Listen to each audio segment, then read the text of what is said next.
காலங்கள் இருக்கு. அதனால நான் சொன்ன சொல்லும் மாறாம நீதியோட வாழ்றவன் அதை நடத்தி கொடுத்துறேன். வேற என்ன, இது உனக்கு நான் கொடுத்த வரோம், வேற என்ன வேணும்? அதை தாண்டா அடுத்த மாதம் உன் வீட்டு தெய்வத்துக்கு போயிட்டு வந்துரு. இன்ன வரைக்கும் நீ போயிருக்க, அந்த வாசலுக்கு போயிட்டு வா. அதுக்கு ஒரு வரலாறே உடைக்கிறேன். உடைச்சு உனக்கு வாய்ப்பு திறந்து வைக்கிறேன்னு சொல்லிட்டு அப்புறம் என்ன புரியுதா? என் கனி பாதுகாப்பா வச்சுக்க. வீட்டு கணக்கு எனக்கு ஆகாது.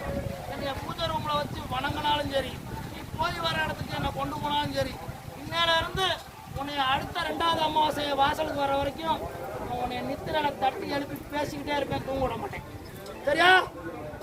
நான் தான் உன் வீட்டுக்காரனை வந்து நான் யாருங்கிறத காட்டுறேன். அப்ப தெரிஞ்சுக்க, அப்புறம் நான் உடைக்கிறேன். சரியா?